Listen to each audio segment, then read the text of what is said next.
Hello friends, welcome to episode G K. आज की इस वीडियो में लेकर आए हैं सीटेट हिस्ट्री, सीटेट एसएसटी के लिए हिस्ट्री का क्लास 6। आइए देखते हैं। आज का टॉपिक है नए प्रशासन नए विचार, नए प्रशासन नए विचार। आइए देखते हैं। आगना निकली सैर पर। आगना आज पहली बार अपने विद्यालय की ओर से सैर पर जा रही थी।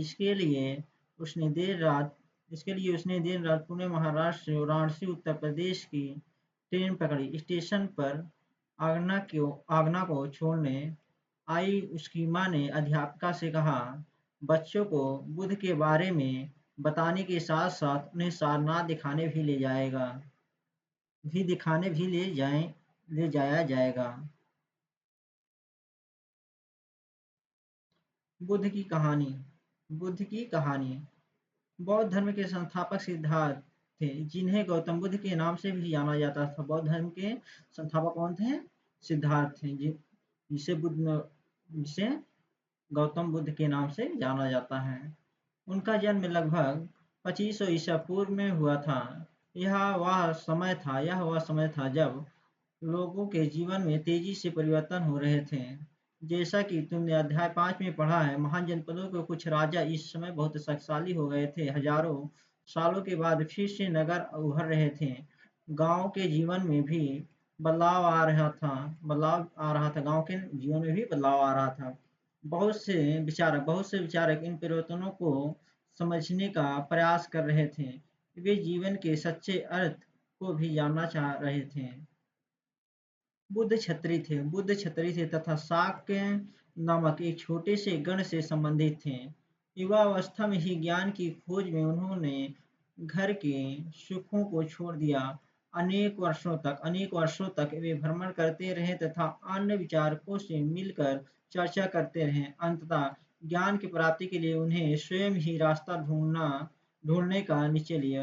उन्होंने ज्ञान की प्राप्ति के लिए स्वयं का रास्ता ढूंढने का निश्चय लिया। इसके लिए उन्होंने उन्होंने बोधगया बिहार में एक पीपल के नीचे कई दिनों तक तपस्या की। अंततः उन्हें ज्ञान प्राप्त हुआ। इसके बाद वे इसके बाद से वे बुद्ध के रूप में जाने गए। जहाँ से वे वाराणसी के निकट स्थित सारनाथ गए, जहाँ उन्होंने पहली बार सारनाथ में अपनी पहली बार उपदेश दिया। कुशीनगर में मृत्यु से पहले का शेष जीवन उन्होंने पैदल ही एक स्थान से दूसरे स्थान की यात्रा करने और लोगों को शिक्षा देने में व्यतीत किया। आगे बुद्ध ने शिक्षा दी कि यह जीवन कष्टों और दुखों से भरा हुआ है, और ऐसा हमारी इच्छा और लालसाओं जो हमेशा पूरी नहीं हो सकती के कारण होता है। ऐसा क्यों होता है? हमारी इच्छा जो कभी पूरा नहीं हो सकता है। कभी कभी हम जो चाहते हैं वह प्राप्त कर लेने के बाद भी संतुष्ट नहीं होते हैं एवं और अधिक अथवा अन्य वस्तुओं को पाने की इच्छा करने लगते हैं। बुद्ध ने इस लिप्सा को तृष्णा कहा है। बुद्ध ने शिक्षा दी कि आत्म समय अपना कर हम ऐसी लालसा से मुक्ति पा सकते हैं। बुद्ध ने कहा, आत्म समय अपना कर लालसा से हम मुक्ति पा सकते हैं। उन्होंने लोगों को दयालु होने तथा मनुष्यों के साथ साथ जानवरों के जीवन का भी आदर करने की शिक्षा दी। वे मानते थे कि हमारे कर्मों के परिणाम, चाहे वे अच्छे हों या बुरे, हमारे वर्तमान जीवन के साथ साथ बाद के जीवन को भी प्रभावित करते हैं। बुद्ध ने अपनी शिक्षा लोगों लोगों की प्राकृतिक भाषा में दी। बुद्ध ने अपनी शिक्षा किस भाषा में दी? प्राकृतिक भाषा में लोगों को। इससे समान लोग भी उनके संदेश को समझ सकें। बुद्ध ने कहा कि लोग किसी शिक्षा को केवल इसलिए नहीं स्वीकार करें कि यह उनका उपदेश है, बल्कि वे उसे अपने विवेक से मापें।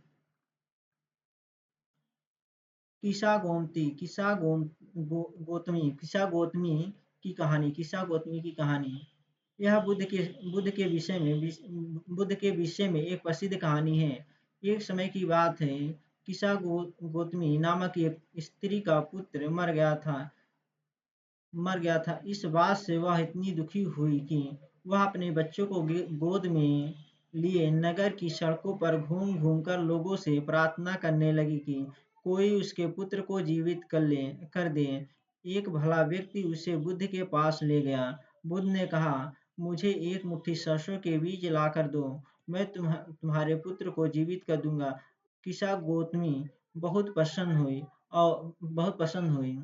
पर जैसे पर जैसे ही वह बीज लाने के लिए जाने लगी, तभी बुद्ध ने उसे रोका और कहा, ये बीज एक ऐसे घर से मांग कर लाओ जहाँ किसी की मृत्यु न हुई हो। किस्सा गौतमी एक दरवाजे से दूसरे दरवाजे गई, लेकिन वह जहाँ भी गई, उसने पाया कि हर घर में किसी न किसी किसी के पिता, माता, बहन, भाई, पत्नी, बच्चे, चाचा, चाची, दादा, दादी की मृत्यु हुई थी। उपनिषद। अगला है उपनिषद। उपनिषद। इस समय बहुत से दूसरे अन्य चिंतक भी दार्शनिक प्रश्नों का उत्तर ढूंढने का प्रयास कर रहे थे। उनमें से कुछ मृत्यु के बाद के जीवन के बारे में जानना चाहते थे, जबकि अन्य यज्ञों की उपयुक्तता के बारे में जानने को उत्सुक थे। इनमें से अधिकांश चिंतकों का यह मानना था कि इस विश्व में कुछ तो ऐसा है जो कि अस्थायी है और जो मृत्यु के बाद भी बचा रहता है। उन्होंने इसका वर्णन आत्मा तथा ब्रह्म अथवा सार्वभौम आत्मा के रूप में किया। वे मानते थे कि अंततः आत्मा तथा ब्रह्म एक ही हैं। ऐसे कई विचारों का संकलन उपनिषदों में हुआ है। उपनिषद उत्तर वैदिक ग्रंथों का हिस्सा थे। उपनिषद का शाब्दिक अर्थ है गुरु के समीप बैठना। इन ग्रंथों में अध्यापकों और विद्यार्थियों के बीच बातचीत का संकलन किया गया है। प्राय ये विचार समानता वार्तालाप के रूप में प्रस्तुत किए गए हैं। बुद्धिमान भिखारी।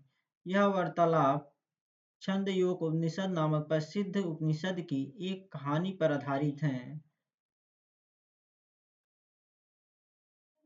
इन चर्चाओं में भाग लेने अधिकांशतः पुरुष ब्राह्मण तथा राजा होते थे। कभी-कभी गर्गी, अपाला, घोषा, मैत्रेय जैसी स्त्री विचारकों का भी उल्लेख मिलता है, जो अपनी विद्वता के लिए जानी जाती थीं और वाद विवाद में भाग लिया करती थी। निर्धन व्यक्ति इस तरह के वाद विवाद में बहुत कम ही हिस्सा लेते थे।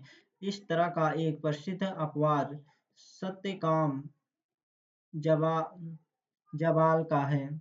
सत्यकाम जबाल का नाम उसकी दासी माँ के नाम पर पड़ा है। सत्यकाम के मन में सत्य जानने की तीव्रता जिज्ञासा उत्पन्न हुई है।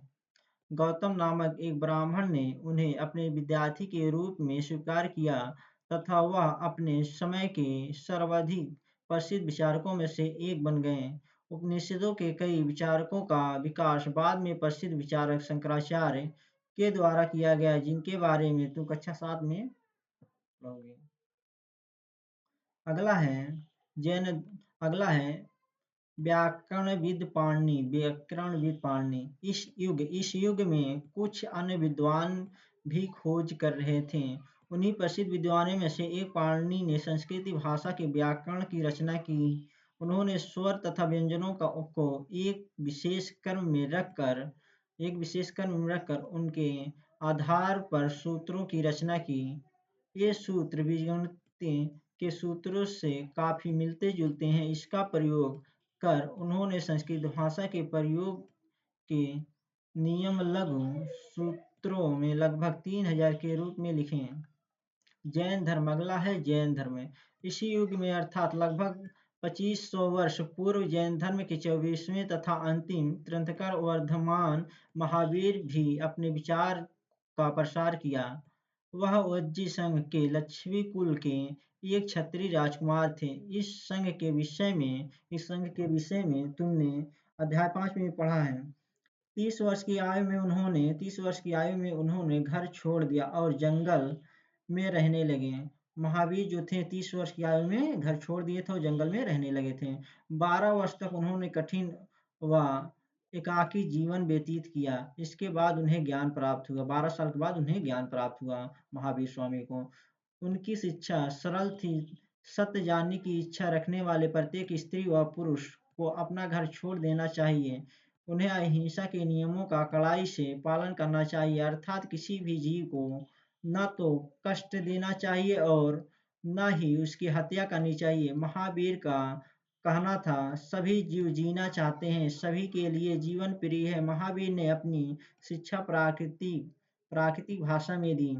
यही कारण है कि साधारण जन भी उनके उनके तथा उनके अनुयायियों की शिक्षाओं को समझ सकें। देश के अलग-अलग हिस्सों में प्रकृति के अलग-अलग रूप प्रचलित थे। प्रचलन क्षेत्र के आधार पर ही उनके अलग-अलग नाम थे। जैसे मगध में बोली जाने वाली प्राकृतिक भाषा मगधी कहलाती थी।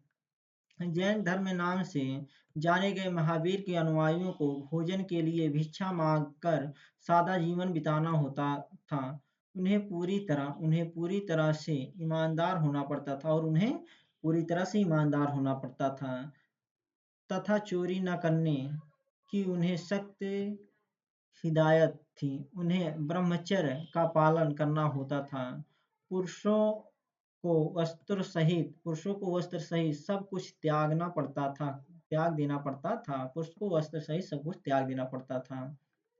आगे है, अधिकांश व्यक्तियों के लिए ऐसे कड़े नियमों का पालन करना बहुत कठिन था। फिर भी हजारों व्यक्तियों ने इस नई जीवन शैली को जानने और सीखने के लिए अपने घरों को छोड़ दिया। कई अपने घरों पर ही रहे और भिक्षुक-भिक्षुणियों बने लोगों को भोजन प्रदान कर उनकी सहायता करते रहे। मुख्यतः व्यापारियों ने जैन धर्म का समर्थन किया। किसानों के लिए इन नियमों का पालन अत्यंत कठिन था, क्योंकि फसल की रक्षा के लिए उन्हें कीड़े-मकोड़ों को मारना पड़ता था। बाद की सदियों में जैन धर्म उत्तर भारत के कई हिस्सों के साथ-साथ बाद में जैन धर्म उत्तर भारत के हिस्से के साथ-साथ गुजरात, तमिलनाडु और कर्नाटक में भी फैल गया। महावीर तथा उनके अनुयायियों की शिक्षाएं कई शताब्दियों तक मौखिक रूप में ही रहीं। वर्तमान रूप में उपलब्ध जैन धर्म की शिक्षाएं लगभग 1500 वर्ष पूर्व गुजरात में बलुई नामक स्थान पर लिखी गई थीं। अगला है संघ।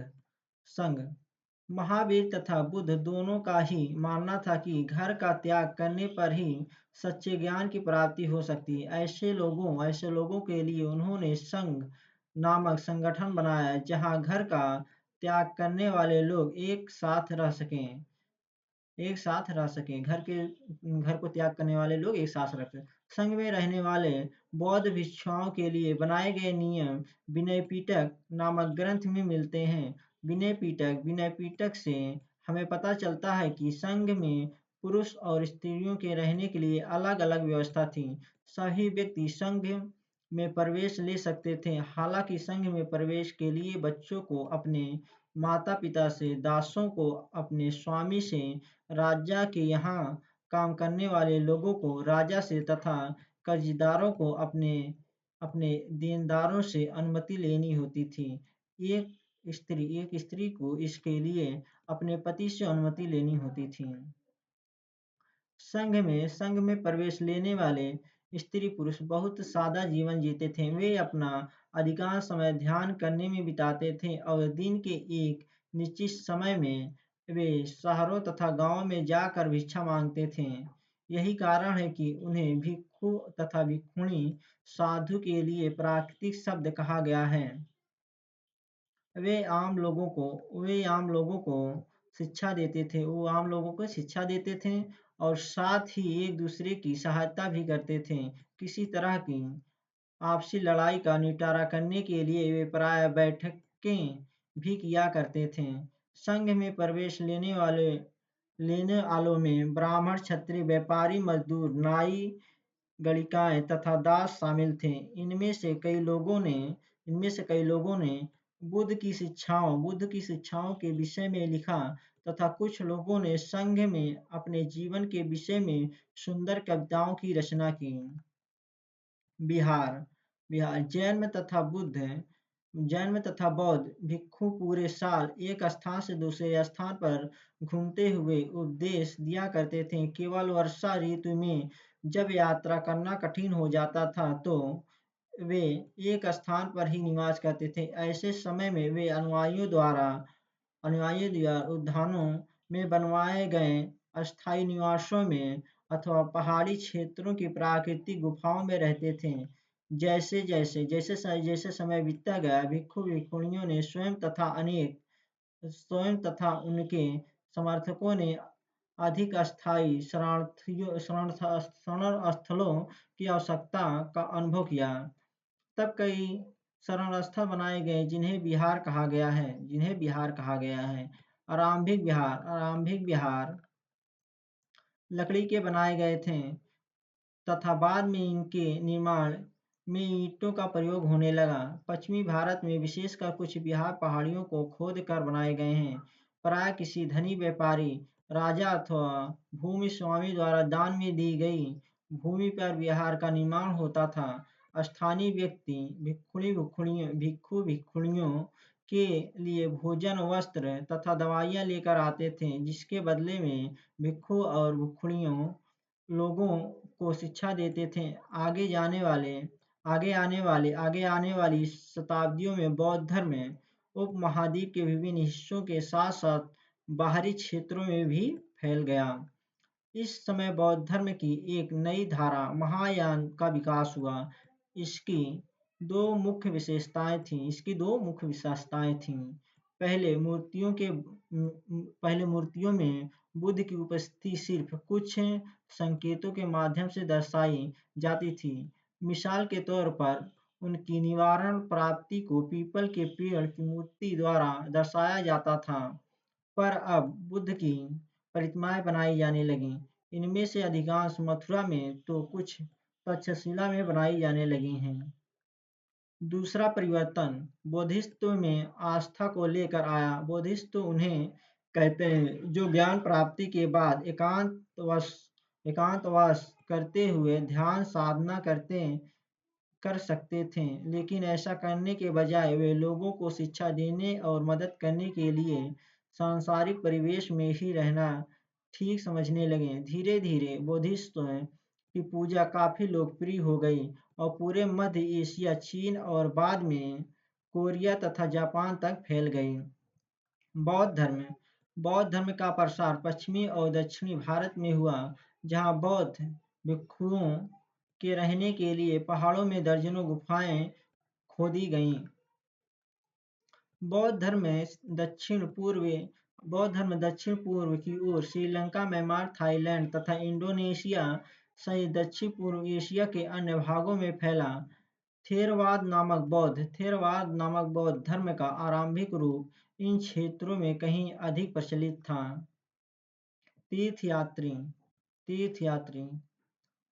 तीर्थयात्री वे स्त्री पुरुष होते हैं जो प्रार्थना के लिए पवित्र स्थानों की यात्रा किया करते थे। इस तरह भारत की यात्रा पर आए चीनी बौद्ध तीर्थयात्री फा सियान काफी प्रसिद्ध हैं। वह करीब 1600 साल पहले आया। शैवेन त्सांग 14 साल पहले भारत आया। उसके बाद करीब 50 साल बाद इतसिंग आया। वे सब बुद्ध के जीवन से जुड़ी जगहों पर प्रसिद्ध मठों को देखने के लिए भारत आए थे। इनमें से प्रत्येक तीर्थयात्री ने अपनी यात्रा का वर्णन लिखा है। इन्होंने अपनी यात्रा के दौरान आई मुश्किलों के बारे में भी लिखा। इन यात्राओं में कई वर्ष लग जाया करते थे, जिन देशों में और मठों को जिन देशों और मठों को उन्होंने देखा, उनके बारे में उन्होंने लिखा, और उन किताबों के बारे में भी उन्होंने लिखा जिन्हें वे अपने साथ ले गए थे। नालंदा नालंदा शिक्षा का एक विशिष्ट केंद्र नालंदा एक शिक्षा का एक विशिष्ट केंद्र सांग तथा अन्य तीर्थयात्रियों ने उस समय के सबसे प्रसिद्ध बौद्ध विद्या केंद्र नालंदा बिहार में अध्ययन किया। उसने नालंदा के बारे में इस प्रकार लिखा, यहाँ के शिक्षक योग्यता तथा बुद्धि में सबसे आगे हैं। बुद्ध के उपदेशों का वह पूरी ईमानदारी से पालन करते हैं। मठ के नियम काफी सख्त हैं, जिन्हें सबको मानना पड़ता है। पूरे दिन वाद विवाद चलते ही रहते हैं, जिससे युवा और वृद्ध दोनों ही एक दूसरे की मदद करते हैं। विभिन्न शहरों से विद्वान लोग अपनी शंकाएं दूर करने यहाँ आते हैं। नए आगंतुकों से पहले द्वारपाल ही कठिन प्रश्न पूछते हैं। उन्हें अंदर जाने की अनुमति तभी मिलती है जब वे द्वारपाल को सही उत्तर दे पाते हैं। 10 10 में से 7-8 सही उत्तर नहीं दे पाते हैं। जीवन के चरण आश्रम आश्रम शब्द का तात्पर्य जीवन के एक चरण से है। ब्रह्मचर्य, गृहस्थ, वानप्रस्थ तथा संन्यास नामक 4 आश्रमों की व्यवस्था की गई। ब्रह्मचर्य के अंतर्गत ब्राह्मण, क्षत्रिय तथा वैश्य से यह अपेक्षा की जाती है कि इस चरण के दौरान वे सादा जीवन बिताकर वेदों का अध्ययन करेंगे। गृहस्थ आश्रम के अंतर्गत उन्हें विवाह कर एक गृहस्थ के रूप में रहना होता था। वानप्रस्थ के अंतर्गत उन्हें जंगल में रहकर साधना करनी थी। अंततः उन्हें सब कुछ त्याग कर सन्यासी बन जाना था। आश्रम व्यवस्था ने लोगों को अपने जीवन का कुछ हिस्सा ध्यान में लगाने पर बल दिया। संघ के जीवन से आश्रमों की यह व्यवस्था किस तरह भिन्न थी? Thank you friends. वीडियो अच्छी लगे चैनल को सब्सक्राइब और लाइक करें। जय हिंद दोस्तों।